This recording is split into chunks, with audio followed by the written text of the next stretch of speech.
Agradecer al grupo CTO, que gracias a ellos pues tenemos todas las presentaciones, la invitación de ellos totalmente gratuitos. Y ya saben que en caso de requerir algún servicio, algún curso o algo que de lo que ofrece el CTO, pues se pueden comunicar con alguno de los asesores. Hablamos de las generalidades de los esguinces y fracturas. Vamos a empezar entonces mencionando que en el servicio de trauma estamos enfrentados a imágenes como esta, ¿cierto? Frecuentemente nos llegan pacientes politraumatizados, pacientes que tuvieron caídas, pacientes que tuvieron accidentes de tránsito y generalmente vamos a ver imágenes como estas en esta presentación. Pues considero que las personas que están en la presentación son personas que de algún modo tienen que algo que ver con el servicio de salud. Entonces, les recomiendo discreción porque esto es lo que veremos en todas las presentaciones en cuanto a la presentación. Este le pongo el punterito, aquí está. Bueno, los huesos del cuerpo hay diferentes tipos. Los más conocidos son los huesos largos. ¿Sí? Los huesos largos tienen epífisis, metáfisis y diáfisis, que son las partes del hueso. Y la parte de afuera, la que rodea el hueso, la llamaremos las corticales, ¿sí? Que son las partes que rodean la parte dura del hueso, porque tenemos que saber que el hueso tiene la parte dura, que es la que lo reviste, una parte blanda en el medio y la parte de epífisis por donde crecen los huesos.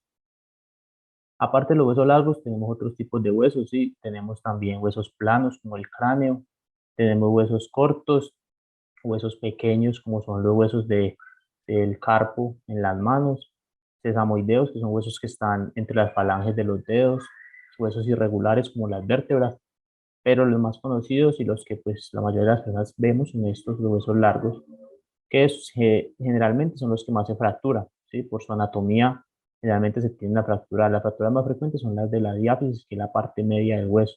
¿Por qué? Porque están revertidos por la parte de afuera con corticales, pero en la parte del medio está la médula, que es la que produce la sangre generalmente. Entonces, en la parte media, por así decir, es un hueso blando, entonces es muy fácil que se fracturen en la parte media.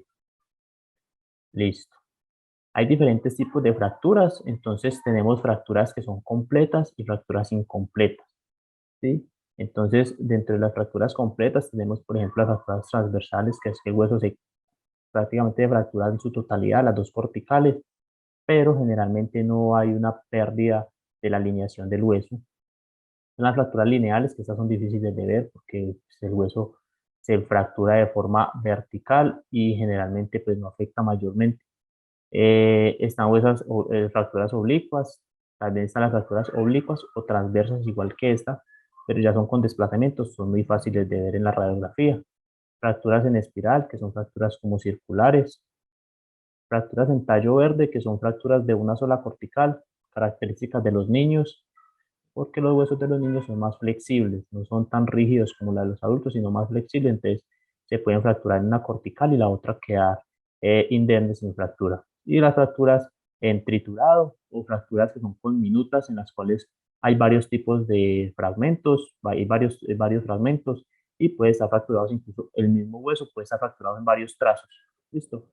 Generalmente esas fracturas que son así por triturado o que son conminutas, son de trauma de mucha energía. Entonces, generalmente no solo tiene una fractura, sino que aparte de esta va a tener más fracturas. Acá tenemos otra imagen que nos ayuda, entonces es un hueso normal, en la cual las corticales están conservadas.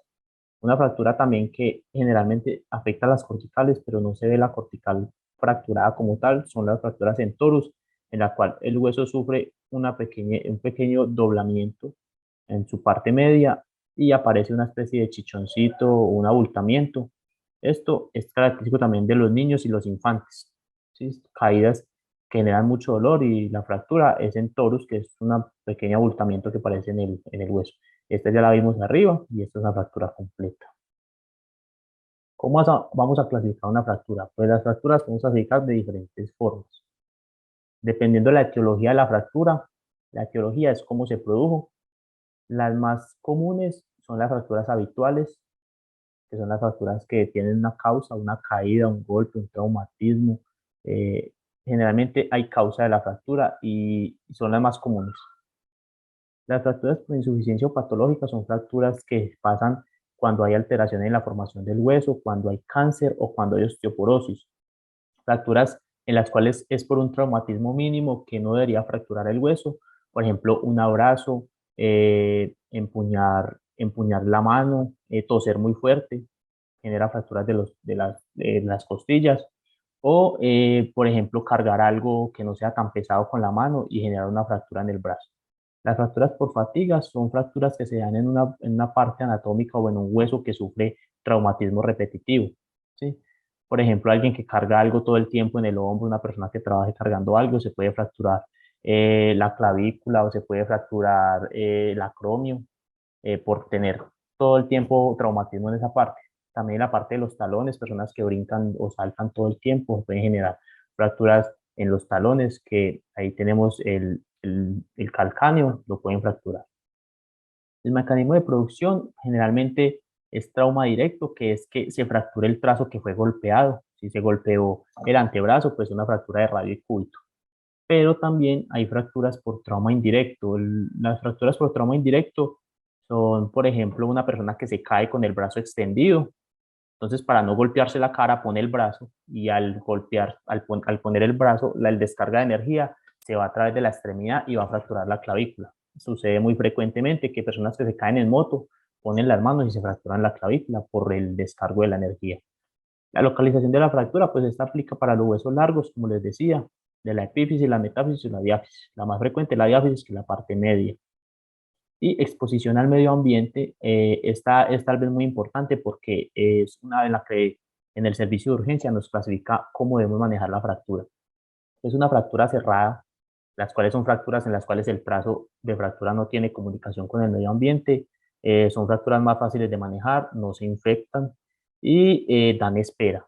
Las fracturas abiertas son fracturas en las cuales el trazo de fractura rompe la piel o lo que generó la fractura, lo externo, rompió la piel y hay una comunicación entre el hueso y la parte externa, el medio ambiente, que puede generar entonces acá infección.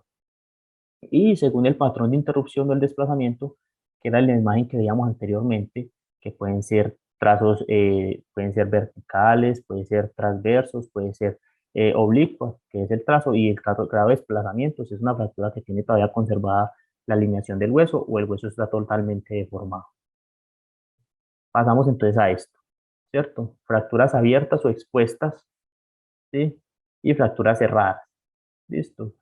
Más fáciles de manejar en el servicio de urgencias, dan espera, fracturas que generalmente necesitan estabilización pronta y que muchas veces se pueden asociar con daño vascular, sangrados extensos y infección, porque este hueso está expuesto, se puede infectar y la infección del hueso llamado osteomielitis son generalmente infecciones crónicas, infecciones muy duras de tratar y que una persona con una fractura expuesta le puede acompañar por el resto de su vida una osteomielitis.